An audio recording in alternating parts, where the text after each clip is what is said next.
The left wing backs coverage of the Carlow Hurling Championships for 2023 is brought to you in association with Talbot Fitness, Brendan Cabinet Furniture, Corcoran Precast Tanks, Milano's Takeaway Bagnestown, Connolly's Topline Hardware, PFT Travel, Ray Whelan Limited, Earth Spas and the Arboretum Loughlin Bridge.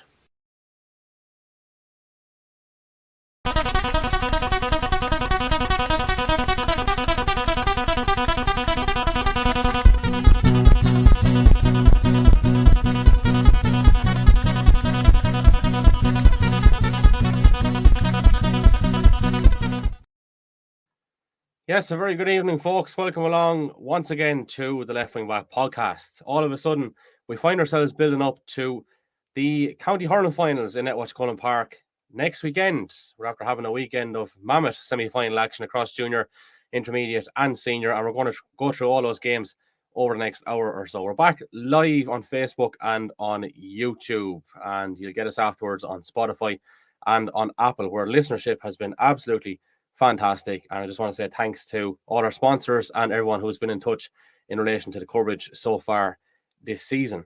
Joe Nolan is out sick this evening. We do have Stephen Barmerick backstage. How are you getting on, Steve?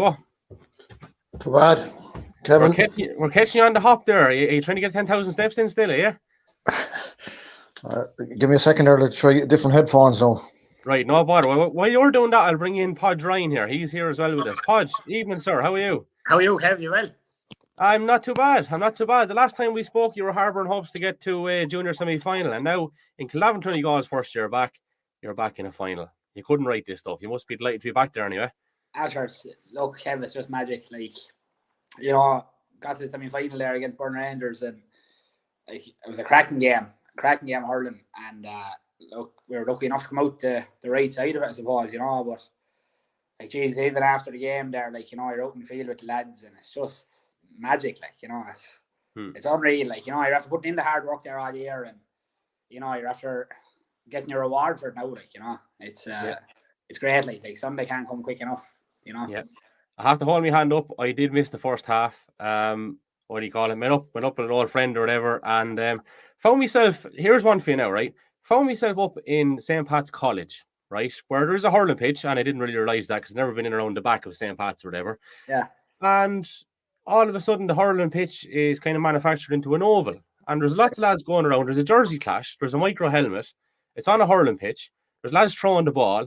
There's a bit of ground hurling. I don't know. I'm thinking to myself, is this hurling? Is this what hurling is supposed to be? I know there's a lot of throwing going on in hurling at the minute. And then the clash of jerseys blew my mind altogether. So lo and behold, I ended up at a cricket match instead of being at the first half of your game.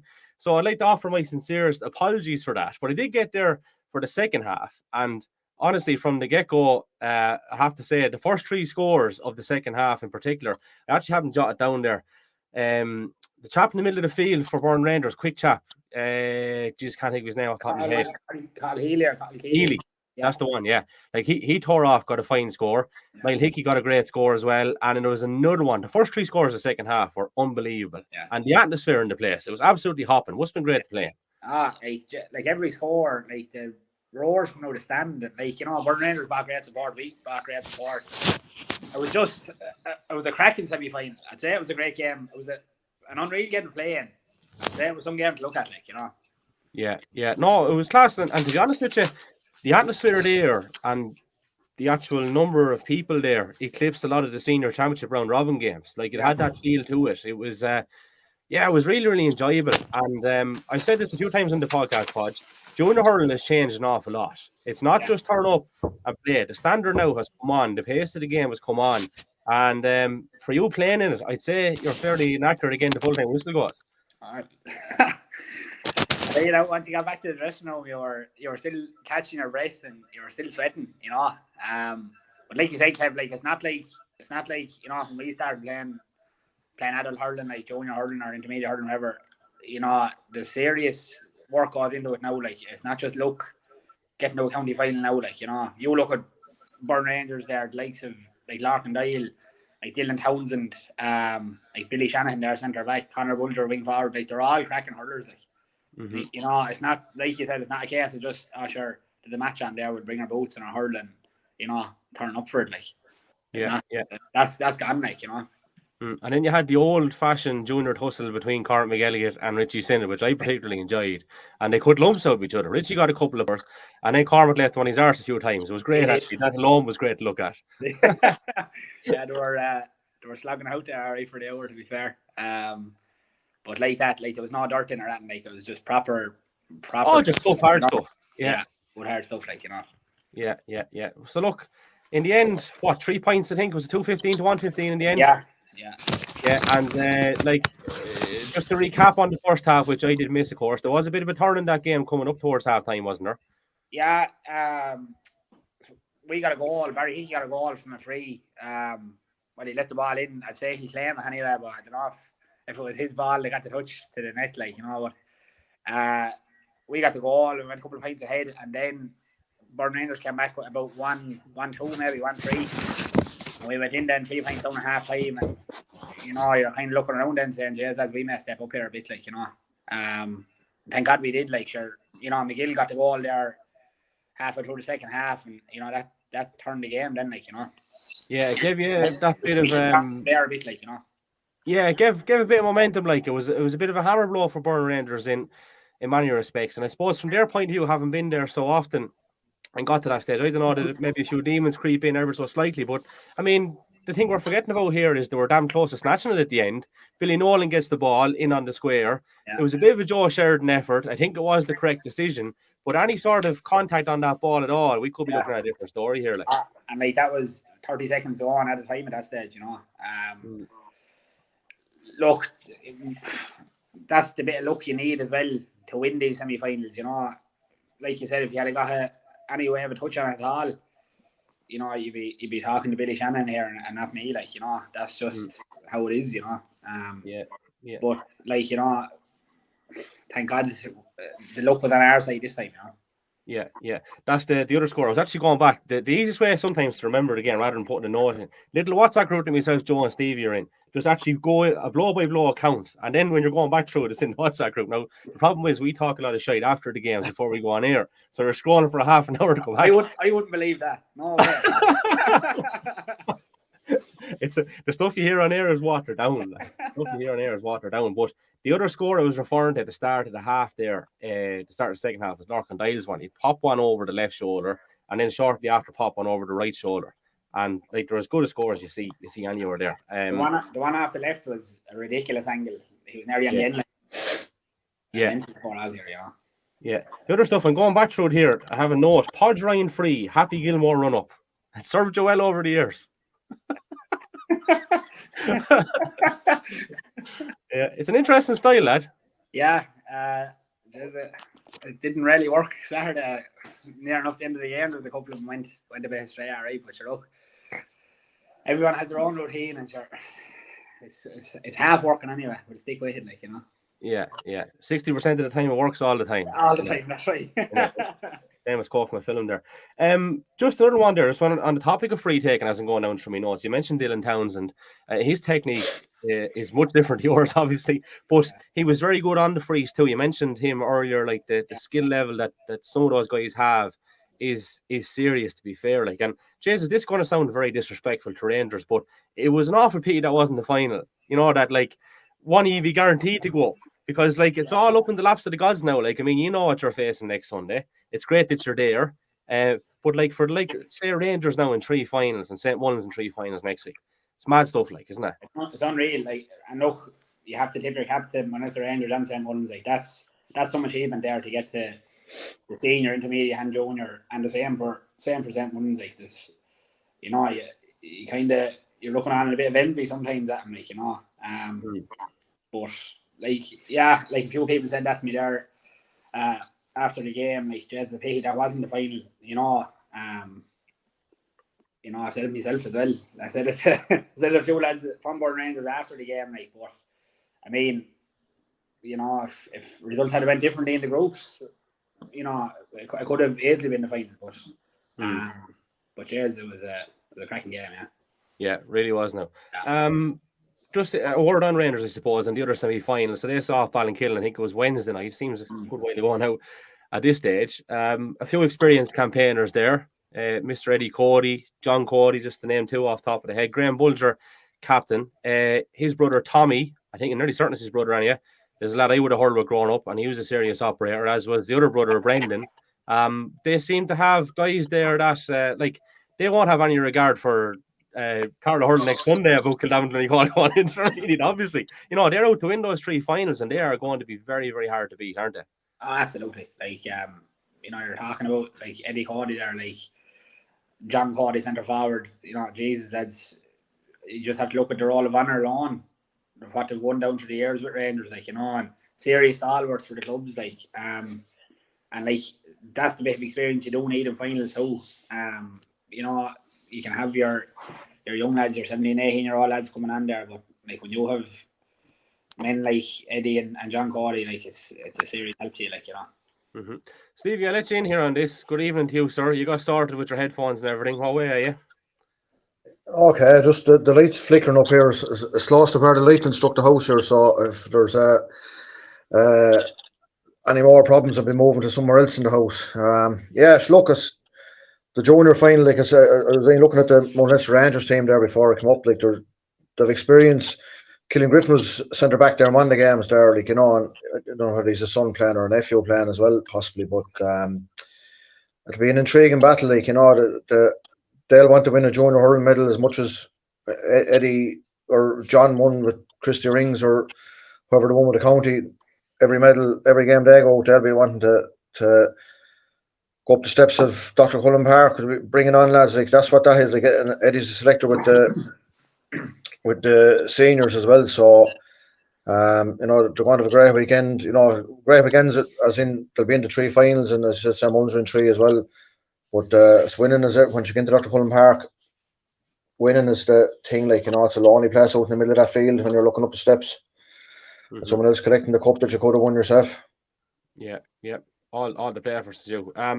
Just thinking back there, like in relation to finals in years gone by, and Podge and I deviating slightly from junior now for a second, but like Rangers St Mullins finals are something that we've become particularly accustomed to.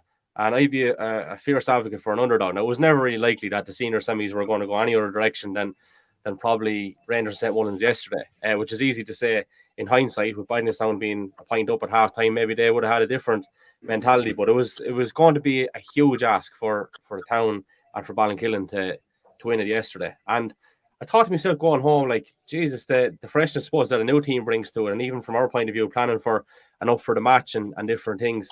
We've seen St Mullins and Rangers so often down through the years. You nearly be, you know, they're black and blue from hitting each other, and we're black and blue from arguing over who's going to win the final and the predictability of the whole thing. So that's where I think, Podge, the point I'm getting at is the novelty of Kildavin Clonegal being there next Sunday is really special. It's a standout thing for me out of everything next weekend. I just think it's incredible. Like I said to you, Kevin, the last time I was talking to you, you know, like it was last November, I think they got the whole off together, and then, you know, you're there thinking, Jez, will we get to a semi-final? And, you know, lads are saying, sure, Jez, will you even have a team? And, you know, we're kind of after proving a lot of people wrong in a way too. Like, you know, like the last time the club was together, they got to an intermediate final, you know, 7 or 8, like, and Rangers that time, like. So it's just nice now. It's now after coming full circle, we're back, and we're back in a final again, like, you know. So it's great, like, even there, you see there today, like, the flags going up outside houses in Yorks and signs going up, and, like, there's, for the whole week now, there's going to be a great buzz around the place, like, you know. Yeah, absolutely. And sure, look, that's what it's all about. When is the last time, I'm just trying to think, footballers were in a final there not long ago, were they? Yeah, How long was that? We got to a couple of intermediate finals there a couple of years ago. The Blues better than one, and Ballinrana better than the other. And yeah, we're getting the finals, but we're just not getting over the line. Is, you know. Yeah, but does it feel different though this time? Does it feel like there's a bit more of a novelty about it because it's hurling, like? Yeah, like, Jez, of course. Like, you know, sure, we're training there every week, like, and lads are coming out to the field, and, like, you know, there's just no real pressure or anything, like, you know. It's just lads are just going out and hurling, and that's it, like, you know. And, like, that's all down to the management team as well. Like, there's no stress or anything on us. They just said, lads, just go out and hurl and do your best, like, you know. hopefully now we can repay the faith like a bit Sunday, like, you know. Absolutely. Well, look, all I can say is very best. Look, Stephen, do you want to actually say anything to him? I know you missed out on Podge's appearance the last time. Podge's appearance is actually, and your lightning strike on the house is kind of bookended Podge's appearances, I think. And as you said, there's still after effects here. 2 miracles the 1 year. Look, John Ryan is over him, and John Ryan, like, is as shrewd as hurling man as you will get. Hurled with John for a year or two with the county, and like, lads don't know John, like, Camogie hurling, he is mental about both sports. And I said, met him up in Mount Leinster there.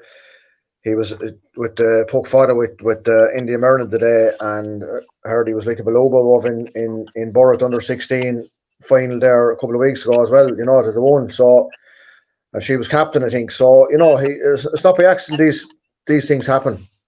So look, I wish him the best of luck, and like, it's going to be a county final day, playing before the big game. It used to be the minor game. We played an under-20 final last year, and just the atmosphere of playing in a county final day is brilliant, and it's not everyone gets to appreciate that. But best luck to Podge and all the Ryan clan down there. And I know, Podge, I didn't get your text there till I was gone home of the Kildavin the last day, which is going to Clonegal to done. So we'll put on hold for the next night. Well, sure, if you're around Sunday evening or next Monday morning. I'm on late Monday, yeah. That might work out. We're sure to get a pint of carling, or you, Steve. Right hands. Yeah. Hey, Podge, the very best luck. Thanks for jumping on with us, all right? Oh, man, yeah, one. Thanks a million. See you, Podge. Good old friend of the podcast, and great to see Kildavin Clonegal in the final. The best luck to Rangers and to Kildavin Clonegal. I never actually asked them what way the jerseys are going to work out. Someone's going to be in a chain strip, I'd imagine, or else it could be actually like that cricket game I was at the other day. It could be both wearing white. I don't really know what's going on. The other game on Saturday evening that I was at, and I'll come to you on the Junior Shield stuff, Stevie, in a moment, was the intermediate semi-final between Navan and St Mullins. Now, Navan kind of hit the ground running at the start here.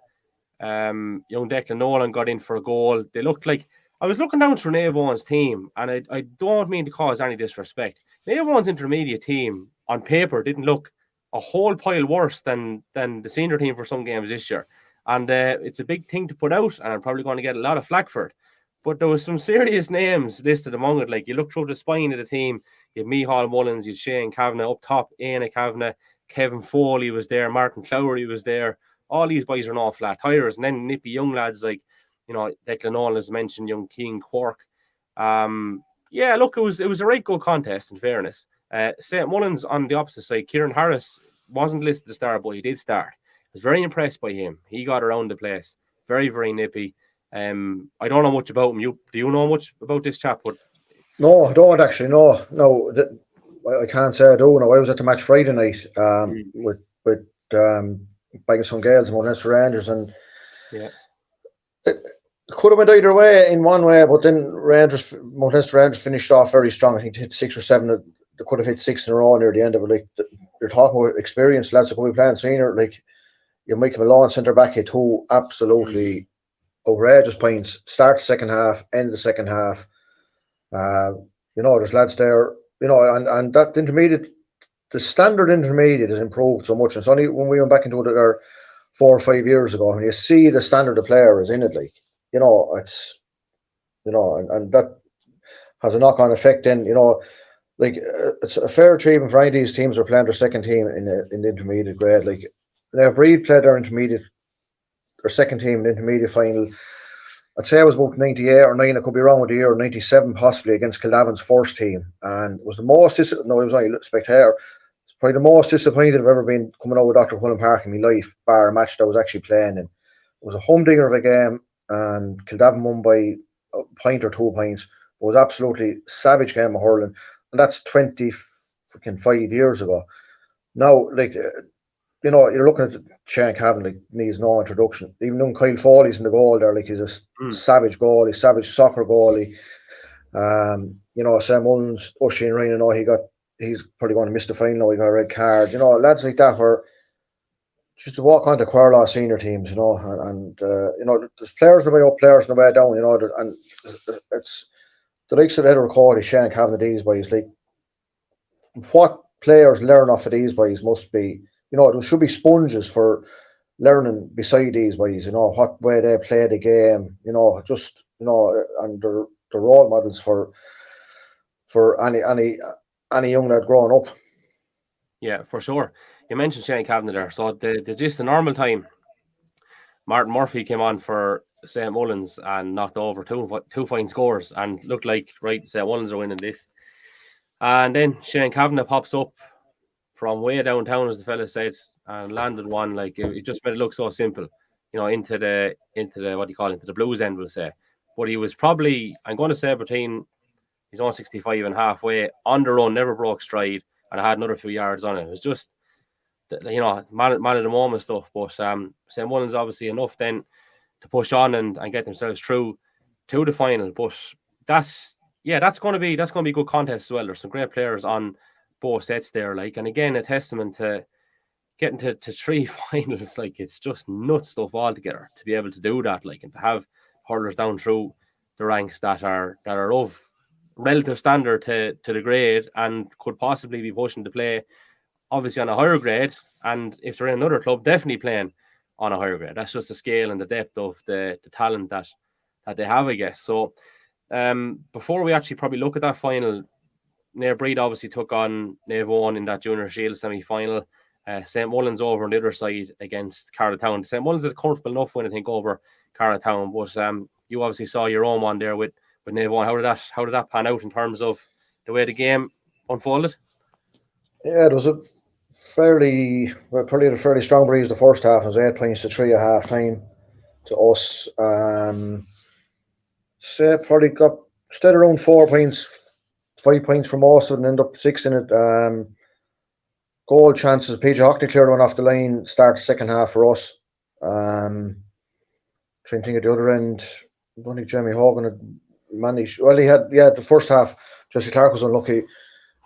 He had a shot cleared off the line as well, actually, by he landed the shin or the knee. So they were, when the goalie's beaten, he still have to get over the line. So the second half, it ended up, I think, 14 points to 8.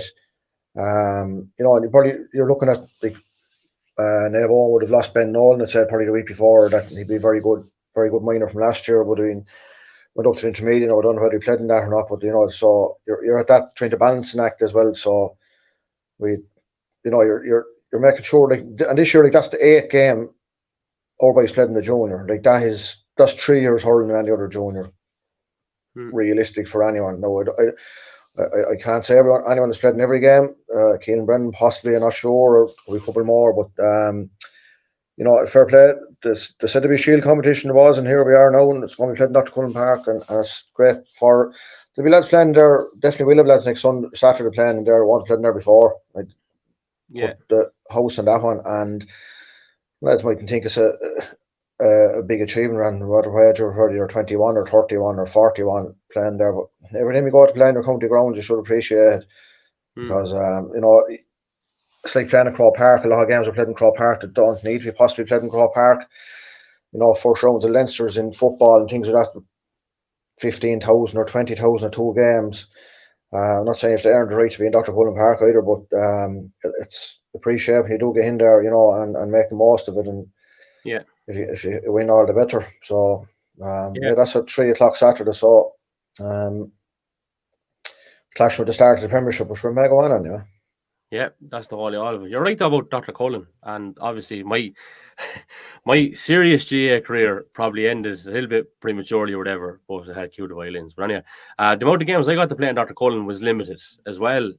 Like, there was a lot of games probably senior and stuff played outside Dr. Cullen, and there was also a rarity for Loughlin Bridge to get into Dr. Cullen even for a knockout game, which just didn't really happen as such. Like, so I would definitely echo those thoughts. The amount of times you get in there is scarce, and the amount of times you get in there in county final weekend, regardless of what final it is scarce as well. So, like, you have to make it count. These senior semi-finals. So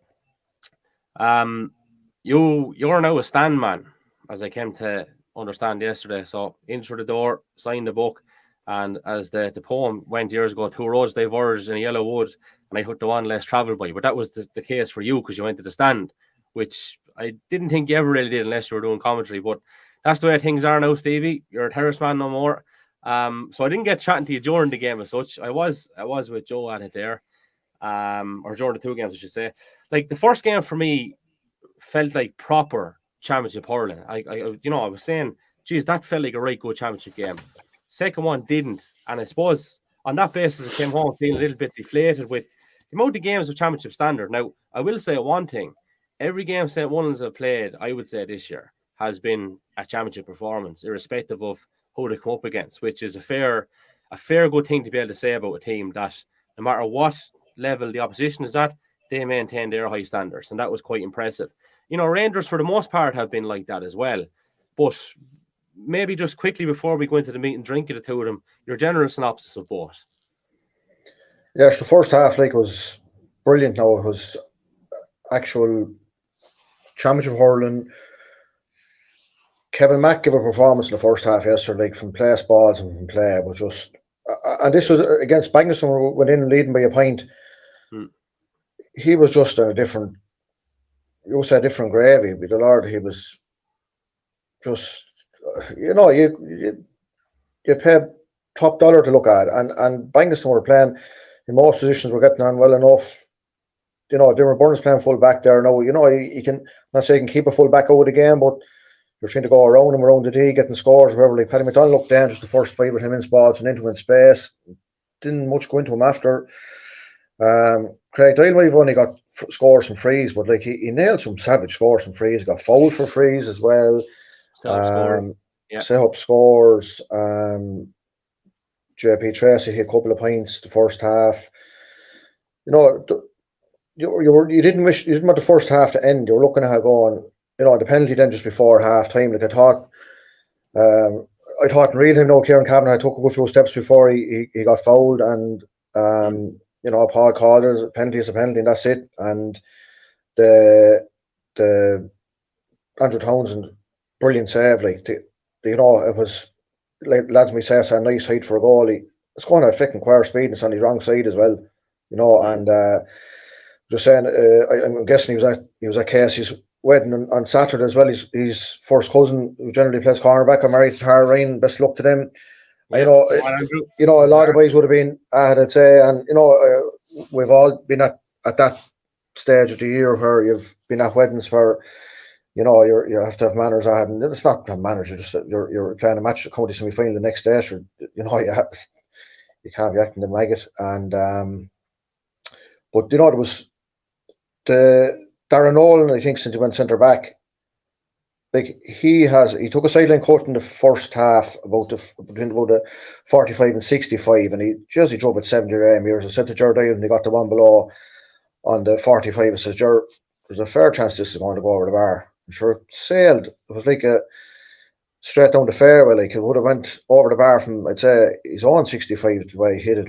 So half time was a 10-9. They were point up. I'm just looking at the second half. Kevin Mack. There was the first 6 scores were all frees second half.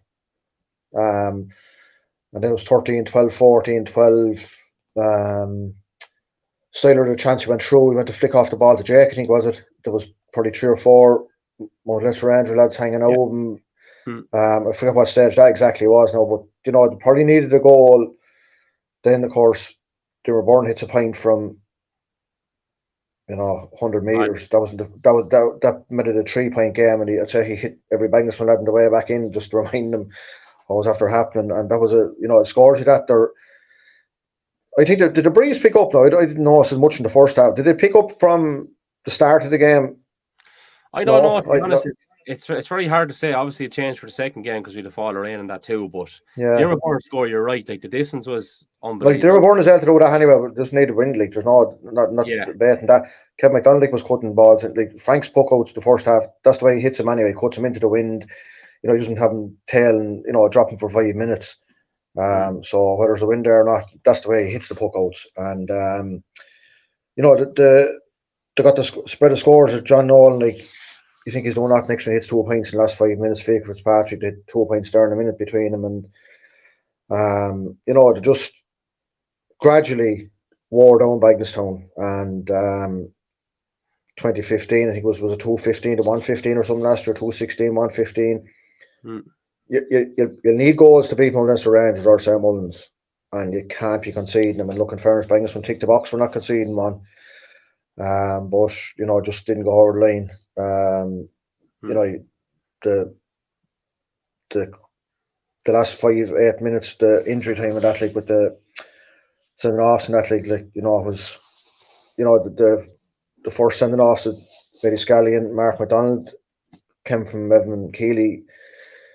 Had the ball, he handed on whether the ball had gone over his hand when the ref blew because it was a head injury, for possession free only, and the two boys got the raw then, and it just kind of set in motion what happened then shortly after. Well, it was about 6 or 7 minutes after, just it was brewing. It was brewing, unfortunately, and that's what the reporting the Nationals will probably be, the sending offs or nothing about the first half where we had 30 minutes of absolute ding-dong battles everywhere. Because Bagnestown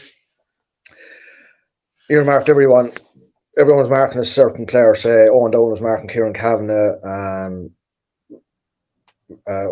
etc. Whoever had a number, you stuck with him. Wherever he went, you went with him. So, you're trying to look out these at the start of the game, and then Chris was quiet enough, but still he scored. Had to get, I think, a 1 medal from play. Anthony Corcoran was unbelievable. And that's I would have said going in. I just like to put context now, and I want to talk a bit more about Rangers in a second. Alfie did a fair job on his hamstring the week beforehand, and in many cases probably had no right to be playing yesterday. When I saw him out doing tomorrow, I text you. I couldn't catch him initially because he was wearing a bib obviously on the far side over on the stand side, and then you nabbed him, and obviously there was a nice bit of decoration hanging off the hamstring to keep it together. But the task that he had, I mean, in the full of your health to go up against Chris Nolan is a serious task.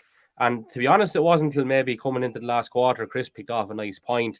If you're told beforehand that you're going to keep Chris Nolan to a point or two, you'd be thinking, and no goals for Rangers, you're probably going to win the game. And then all of a sudden, they just have this knack of other guys stepping up when you need to. You mentioned John Nolan rattling off the 2 points there, Kieran Kavanagh getting his point or whatever, Diarmuid Byrne from downtown, Kevin McDonald coming in. They just have that knack while you're doing a lot of hurling and put yourself out and all that. They're just keeping the scoreboard ticking over. And I saw it in the group game between the two as well. Every time Bagnestown got a goal, Rangers back with a point. They're just... It's very hard to phase them, Stevie, isn't it? That's the credit you have to probably give to Rangers. Yeah, it started, Niall Bulger was on Eddie Byrne, and he was in his face and where to go. I think that's the way we're going to be. That's the way it's going to be. Eddie Byrne got no score. Don Murphy did Donny get 1 point? You think he got 1 point, yeah. Dean Tobin got taken off at half time. John Nolan got the 2 points in the last 10 minutes. But the work rate of just JP Tracy's probably he's been in and out with injuries, and I'd say yesterday probably the first full game he's played in a long time. And he hit 2 points the first half, probably quite enough the second half. But it's just Kieran Kavanagh got 2 points. He's coached me one where he's a fecker like Horse Lawler and Gannon in the football to draw a free when he sticks up that hurl. He got one free there yesterday. You're waiting for that to happen. I don't know how he does it, but he's able to pull it off nearly every game. Me before by someone. I won't name names, but it's definitely something that he has a knack for doing. Yeah. It's like Kevin McDonald. There were 6 frees, but I don't think he wanted them. Why did he? I don't know. That's if Kevin Mack misses 2 or 3 of them the first half, Bangers win 4 or 5 points up. Different game. Michael possibly. Well, in fairness, Michael Doyle is back. Yeah, he's only guy. What's Jake Doyle got? 6 or 7 goals in the championship. Yeah, Jake got 2 points the first half, I think. Yeah, and then kind of went out of the game for whatever reason, And another day when Styler pops in the ball, maybe that's a different outcome, Yeah, it was. Sure, look, it was a ding donger. I mean, the red cards, as I said, you could see it brewing. I could understand Bagnestown's frustrations in the first half with some of the stuff. And I know it's all whatever relative, but I could understand maybe they were frustrated on a couple of occasions, maybe not getting frees and stuff. And then the earlier part of the second half, maybe they got a few where you could maybe make the opposite argument. But Yeah, just Eddie Scully properly lost it on the line. I didn't know who the player was until you actually mentioned it there. I think you said it was Mark McDonald or whatever. Jack McCullough had to go, plain and simple. Robbie Kane's one, I don't know. People said he made no attempt to play the ball, but then 10 years ago, it's probably a free out. You've probably got landed with a few of them in your time, have you? Yeah, well, I've been making sure Niall Barron could be between me and him if it was going to, like, and I seen, like, Tom goalkeeper Neil Martin the other night brought off some absolutely savage saves in the intermediate game. And I remember one ball he came for, and by God, I tell you, he took whoever was full back for the town and the Munster Rangers full forward, the whole yoke over it. And yeah, no, Robbie, no, it said, I thought, you know, it was 1-on-1. It didn't look like he played a whole lot of ball. No, I don't think. But look, Pete the way it ended up. But like, they're like Jamie Clark was on a few balls first half. Didn't, you know? You're looking at the likes of Jamie. These boys are playing catch up with they'll have missed the world of hurling with county commitments with football, and you know you need everything to go right. Then when you don't hit 5 wides, Rangers about 6 or 7. So like generally the first half they hit 2 wides and everything nearly stuck. You know that any chance they got, they were hitting a good percentage of them. It's just that like Ted Joyce came on as a sub then. You'd know he had been playing. He was stand out in the first couple of games. Has been injured since. Like, and you know, will he start next Sunday? I'm glad you brought. I was going to bring up this point. What they brought on. Sorry, and I'll let you move on. Then Ted Joyce, Paul Cody, Tony Lauder. I forget another one, I think. But what they're bringing in, Evan Keeley as well. Like, you know, look at what they're bringing in. Like, yeah, that's the thing. Like, it's not. You're trying to finish with a strong team as well and balance the books that you're in the game. And you know, I had this discussion last year with Tin Ryland and John Murphy and Roger's not starting the county final, and that was their plans, and that's the way, you know, that's, you know, and we're not privy to what, you know, management's plans are with every team, but you're trying to balance that, and you know, and then you have Fake Fitzpatrick, John Nolan, all chipping in with points in 2 or 3 minutes as well, and a boost off the bench as well. It might be the lads off the bench who are going to score, but they're maybe making the bullets for the other ways to get the scores for them. Yeah. So look, I did say to Joe, the 60-minute mark, there was 6 points in it. And I said, I can't see Bangerstown getting 2 goals, but I think they might have 2 red cards. And lo and behold, it might have taken 68 minutes or whatever, but it happened. And sure, look, frustrations, it can happen, I suppose. The second game then, the rain came. Ballinkillen went 3-2 up. And then what did it end up? Was it 12-3 at half time? Yeah. The rain was. It must be said from the get-go, and let's not sugarcoat it. Like, Ballinkillen just lost the discipline altogether in the second half. And again, I know they were disappointed with a couple of decisions in the first half that probably didn't go their way. And again, I get that. I kind of understand that. But in the second half, it was a complete meltdown. Like, to finish with 11 players, it isn't good enough. Like, do you know what I mean? It's just not good enough, and it's not a good look. Maybe I'm being a bit harsh on them now, but there's other ways and means, like, and that's not a nice way to go down, in my opinion. Don't know what your take on it is. Well, sure, you know, the all came in the last 10 minutes. It came in from the 50, I don't know what, the 51st to the 52nd minute, I think was the first one. Was Mark Foley the first? I'm not sure. He was on a second. He was on a yellow. I think Cormac Lomax might have been the first. So what happened, obviously, just to paint a picture, I don't have the clips now, but there was something said to Cormac Lomax, and Cormac Lomax, now, this is not the whole Sunday game bullshit that I don't particularly agree with, in saying he's not that type of player. If you do the act, you get caught, you're gone. End of story, right? But he's obviously said something to him when he's turned around and just flaked across him. It was spotted. It's a red card. Mark Foley, yes, you're right, 2 yellows. Sean Murphy, 2 yellows. Now, the second yellow Sean Murphy got, was that for throwing away Ger Cody's hurl? Or yeah, it was, because he threw it well. Like, he got a good throw on it too. Like, and like, it was probably the linesman. I'm guessing Pod was on that side, was he? I can't remember. Yeah, he was, because he had a word with Pod after it. He wasn't pleased with Pod at all. Again, the player was gone. Yeah, but like, he was on a yellow. if you're caught, you're gone, and that's it. And like we've had lads sent off this year in 3 games, and that's like there've been isolated incidents, and you're saying, look, nothing you can do, and it's just look at it. I said the Nationals read 4 sending offs and 4 in the first game. It is what it is. It's just it's a pity to end the year that way. I know that like the result was gone the way it was, and lads said sore losers, whatever that would be the cliche you're looking at, and but like you're trying to balance it too, like that if the ball is there, like you get tackled wrong, you yellow card, right, fair enough. But some of them were, they're just look, the they're last borderline. one, Paragon is no complaints there. It's red all day long. It's it's just a pity that. It's a pity the way that's the way the whole thing ended up, like from both Bidenston and Ballinkillen's kind of point of view, like that. There's more in them. You know what I mean? They're better than that. Like they're better than that from a discipline point of view, and they're better than that from a hurling point of view, in my opinion. And again, I'll say what I said at the outset. It was unlikely that I suppose we're going to have a Ballinkillen Bidenston final, but like it's there was a lot going on in the terrace, I should say as well. Like it would be remiss of me to ignore that. There was lots of I suppose, what do you want to call it, shite between Ballinkillen and St Mullins supporters on the terrace over and back.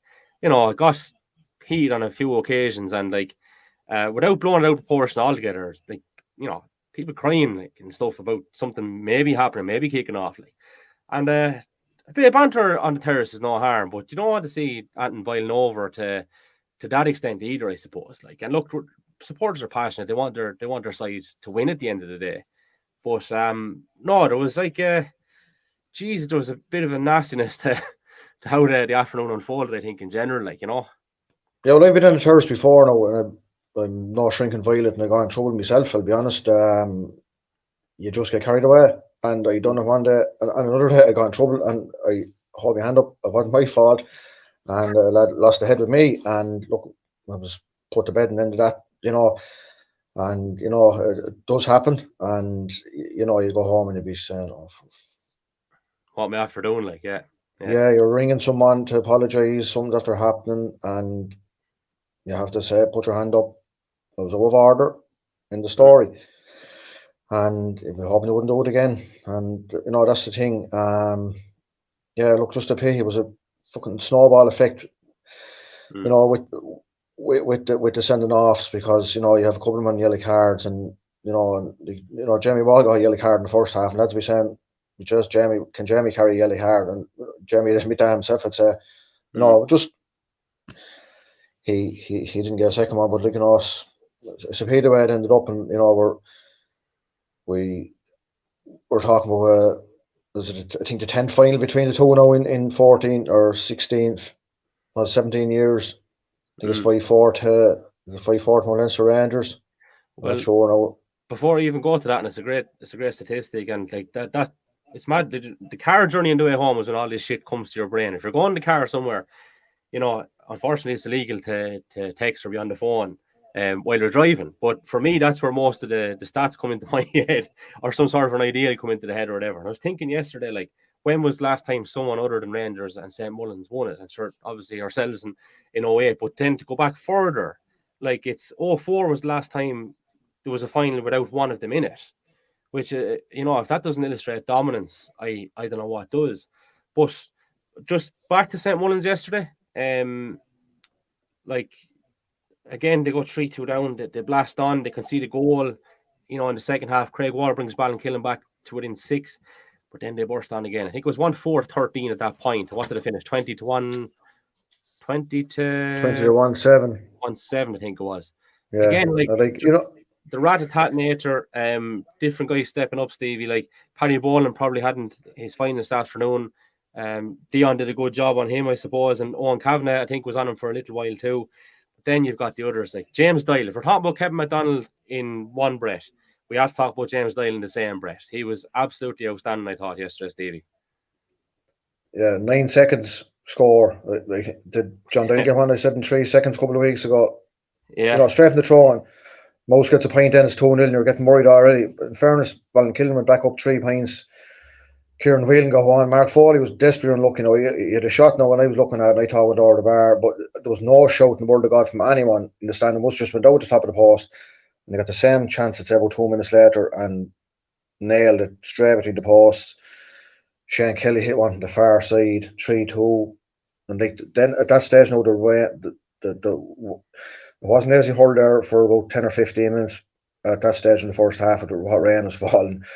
And was like, it ended up, went from 3-2 to conceded 9-10 in a row, I think. But like, most hits, another 11 points, I think, was it? That 11 points a game, 10 points a game, 8 frees, 2 from play. Kieran Whelan, you're still looking at that. We're forgetting these things as well. Like, Kieran Whelan's only back from injury. And like lads look at, he scored 4 points, he got 1 from play, I think, maybe, and 2 frees in the sideline cut.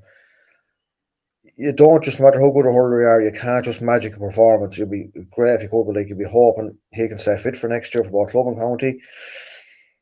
The likes of Shane Kelly, these lads, young lads are coming up from minor, and I've said it before, it's mental. The lads have to play in their 18th year, have to play a senior or first grade hurling. We had it as well with Shane Kerman, Tyke O'Neill. Like, look, they're good enough. The age doesn't come into it, lads, I suggest, but it's his mad too. Like, you're coming in against experienced players, and the hurling party, you might be actually safer than the football in one way, because you're physically still have a hurl in your hand, but the football is more man on man with carrying the ball and more hits, I suppose, if you're coming home minor into that. But yeah, look, James Doyle, he is just breaks out with tackles. And I seen with one of the games a couple of weeks ago, I can't remember, he was at the stand side, someone came to, wouldn't say the wound, but came to him the shoulder over the sideline. They just hopped off him and he threw out the ball and never flinched.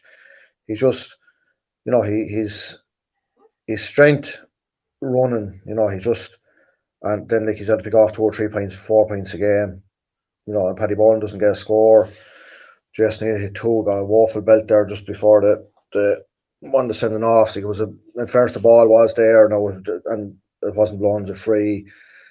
After a blood injury, he's hitting 2 or 3 points. He'll cracker from the stand side there, and he's hitting 2 or 3. Eddie Doyle is coming on. He's hitting 1 or 2 every game he comes on as well. Seamus Murphy, don't got 1, but they're going along well. It's going to be interesting because they're going to win as favourites, and it's not too often or every year they win in as favourites against Mount Leinster Rangers. It's happened the other way around where Mount Leinster Rangers in as favourites and St Mullins have turned the tables on them. So it'll be interesting to see from that point of view.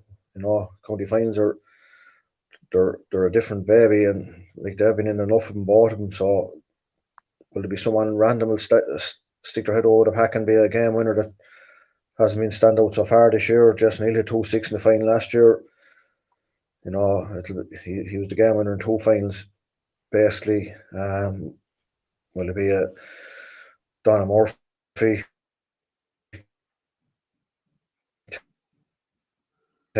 Dropping out there, Steve. Whatever. Who will it be? That's the intriguing part. You're looking at different angles of it for, sorry. Probably the first county final for Donna Murphy. These lads, a couple of them are going to first time actually starting the county final, let's say, as well. So that brings a little bit of extra intrigue into it. John Doyle, I don't think John Doyle will score yesterday, probably quite enough by his standards this year. But when he would have St Mullins backs and looking at him there, 2 O'Shea's and Michael Walsh. Michael Walsh was centre back last year, Paddy Caw centre back now. Walsh's corner back there, the 2 O'Shea's. Like, they're all big, physical, athletic men that are doing a job, and they're hurling well as blocking out a direct opponent. So, we have to look at the different things, not Paul Doyle, John Dorn, the lads, Kevin Keogh, that are all, seasoned campaigners. These are, the O'Shea's are young men on the way up, and it was, I think, one of them was in the county panel this year, or am I mixing? Wi-Fi's after dropping out a couple of times on us. So what I'll do there, just while you're recuperating, is I'll run down for the fixtures once more, and we'll get a quick verdict on it. But so yeah, on Sunday the junior final, 2:00, Mullins Rangers versus Kildavin Clonegal. 4:00, you have the senior final between Mullins Rangers and St Mullins, and then back on Saturday 5:00 Netwatch Cullen Park, the intermediate final between Mullins Rangers and St Mullins. And before the 3, you have that junior shield final between St Mullins and Naomh Breed. So that's the lie of the land in terms of fixtures. So yeah, I think you're back with us now. Just broke up on us there, whatever going on. But I think, Stevie, like it's going to be you always think they're going to be crackers. I don't think we ever envisaged what had kind of happened in 2021, where Rangers just put on a virtuoso performance. It was incredible. Like, what changes in literally the space of 24 months, in terms of, we're now talking about St Mullins as the favourites. Obviously, they've been very, very good this year, as we know. Stevie Wonder can see that. But what makes this different this time? What is it? Is it just literally that it's a one-off game? Where have St Mullins kind of come on a bit? Is it Conor Keogh and Boland getting another couple of years into them? Is it Eamon O'Shea coming into the fold? Is it Paddy O'Shea with another couple of years again under the belt? What is it that makes St Mullins now a bit more favourable, or a bit more likely, probably, going into this final in comparison to a couple of years ago, maybe, against Rangers? I'm sure you know all the names there that are, like, Conor Keogh had 4 points in play yesterday. He pops into space there, unknown to, obviously, the lad he's marking, unfortunately for the lad he's marking. But that's no accident either, because there's things going on with the field where there being James Dyle or someone that's coming through the ball, or Mouse, and someone has to go to him, and he's peeling off. And like, I'll be looking at Sunday now, Eddie Byrne, quite enough this year. He could stick 2 in the back of the net there, and it's Christy Heffernan, he too, All-Ireland final. You don't know. Like, there'll be, as I said, more often than not, Mullins Rangers have been the favourite going in, whether it be strong favourite or just about favourites or whatever. And but the games can change. Was it Ger Cody was sent off 1 year and the one someone still won it? Was it Ger was sent off in the first quarter of over 20 minutes? That's one thing, actually. There's the things that happen that you can only control what you can control, but there's more that probably St Mullins lads playing consistently well. But then, I wouldn't be having, like, Fitzpatrick has been quite enough in patches, but he got into the game as it went on yesterday. He'll be trying to run and put that, like, the middle third there is going to be, young Tim Brennan there as well. Will he start? It'll be his first county final, let's say, if he starts. The matchups then do St Mullins do the same as Bagenstown? Give Paul Dyle, Chris Nolan. Paul Dyle's not going to go off the edge of the square. Someone else goes out, Chris Nolan goes out, he's going to be someone else man marking him, or these are things we'll be looking at. Who pick up Mouse? Do you just say he's going to get 3 or 4 from play anyway, and keep your own game plan in your own hands, rather than back to the other night there was a sweeper, like in the intermediate game with Mullins Rangers, and Bagenstown keep hitting the ball into Michael Malone. In the first half, he nearly had a pen in his arm hitting it out. That's Jamie Wallace just texting me there now. That said, it'd be alright if he doesn't land at the door here after me. He the first place he is Jazz behaved himself. I'd say for once is in brackets maybe, but you're looking at the subs coming in then as well. Seamus Murphy, Eddie Doyle, good for scores. The other end league's not too shy either. Evan Keeley, Paul Coyne. We're going by the team that started yesterday. Ted Joyce, he was a stand-up player in the first 2 games, got injured. I think it was against Bagenstown. Yesterday he had that match sharpness when he came on, but he's a quarter track going forward. He gets the ball in his hand first time he gets it up. He'll be a quarter handful going forward next Sunday. So you're trying to look for something different from our end, where we're looking at from a neutral point of view of what's going to happen. You'll have the junior finals on before, so Eddie Cody's a selector in that, or is a player, sorry, he's a selector in the second. I think Christy Keeley is over the juniors, am I right? I'm not sure. He was the night we played him below in the Super Bowl anyway. So you'll have that bit of a distraction in one way for Eddie Cody. You know, he's going to be playing his contract, his match, and then right, he'll that match takes us on where that goes against Kildavin. He'll be thrown in then straight away, and there's so much going on this weekend with the matches and the double headers, and the boys been in 3 finals, and that next week it's all gone, it's all over. You're in one way, the footballers are waiting as well, and that's a discussion has been had often as well, that the whole thing is 5 or 6 weeks is over, then it's into the football, and it's 5 or 6 weeks of that. But like at the moment, the hurling is the next Sunday decides everything, and I don't know who's the winners of the club championship playing. Or is that draw being made? I presume it's been made. As I don't know off the top of my head, being truthful about it, I don't have it at hand. So look, all it's the 11th of November. I think the weekend of the 11th of November, I think, is the first round of that. I just see the back up on the programs yesterday, which is a fair gap for the winner. But like it is, but sure, look, there was a vote in place, and the vote layout the way it was. Yeah. And look, that's where we're at now. There's no more we can do about it. There was a good discussion about it actually on the bank yesterday. And while we're on that, actually, the 2 Hickeys were in close proximity. I see John's down for the intermediate final Saturday, and Dave is down for the senior final on Sunday. So I'd like to wish the best luck to the Hickeys and to all our officials this weekend also, and the stewards. Gerard Doyle, fantastic job as PRO. Pat Ahern with his photographs. I mean, it's been a huge asset to the website leftwingback.com. I met Pat and I said thanks to him a few weeks back, but again, just while we're on air, I'd like to thank him, for the use of photos or whatever. And there's loads available to purchase on patahernphotography.com there too. Like County Final is special. It's savage. It really is savage. Like, yes, a part of me would like a different team in the final, but there's also a part of me that knows it's going to be an absolute cracker, and the whole weekend is going to be great. In terms of prediction, I suppose I better get it from you. I'll put my colours to the mast first. Senior, I'll start with senior. I think Rangers might pull the rug from underneath them. Just have a sneaky feeling that they might pull the rug from underneath them. Rangers might. Intermediate, St Mullins. Junior, Kildavin, Clonegal.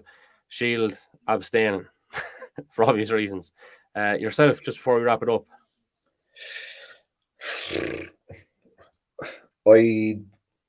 All form of the minute you're giving St Mullins a slate now, but just that all goes out the window for county final day. I go slight. St Mullins be a point. Could be a draw. Could it be an extra time? I don't know. We haven't had extra time in the white. Was it extra time? Is it a replay? There's probably a replay. There's a week of a gap there. Maybe I don't know. I hope it's not like that Saturday night where I may or may not have got caught with the extra time. We won't say much more about that, but an abracadabra was ordered and extra time kind of got in the way, so we'll say no more. But yeah, I go a half a pint by St Mullins, but like I'm waiting for someone that hasn't been standing out, the Eddie Burns or this world, someone like that.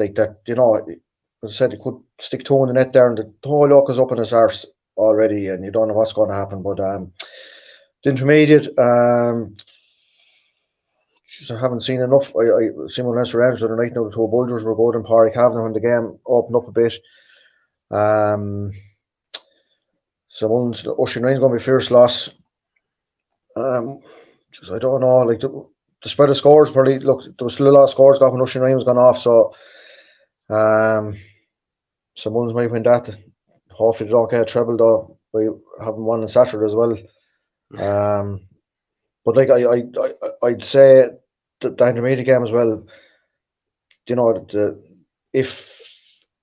the likes of the 2 Bulgers, Ben and Brad Bulger and Pádraig Cavanagh get ball a bit of room, they can be a serious problem for St Mullins. I go by St Mullins, but I haven't seen him playing I'm only going on form up to now. The junior final, seen both of them. It's going to be intriguing because you have the experience of the boys that we mentioned earlier, Eddie and John Cody, Killian Griffin who's playing. Owen Fenlon up corner forward, he's nailed points all day from freeze and play if he gets enough of it, and the Bulgers as well. You're looking at Kildavin, the Hickeys, Niall Murphy, Richie Sinnott, Podge. it's going to be too inexperience against experience on county final day. I'd possibly give Kildavin a slight nod, but again, the three of these, there might be 6 points between the 3 games. You don't know.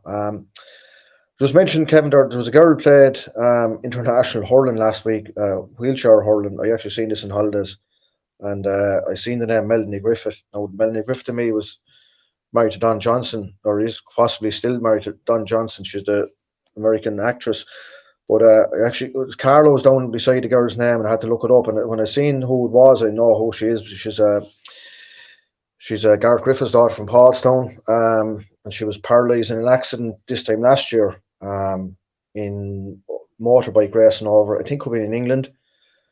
No, Kevin, you're looking at me like I have 4 heads here. I didn't say this before the podcast. I completely forgot about it. But she was paralysed in an accident last, I think it was around last July, 12 months. So she's literally only a year getting the grips of this, and she's captain. She's vice captain. It looks to me a men's and a women's team together. Jared Isle actually could have retweeted there today on the Carlo GA website. But she played basketball at O'Loughlin. She played rugby with Tullow, but she was motor cross racing was her go-to. She's after showing, like, if you ever felt sorry for getting out of bed in the morning, this girl is after. I do anyone go to follow her story there if you can, and wish her the best of luck. But she's after, in 1 year, she's after, she's after getting back up and getting on with life, and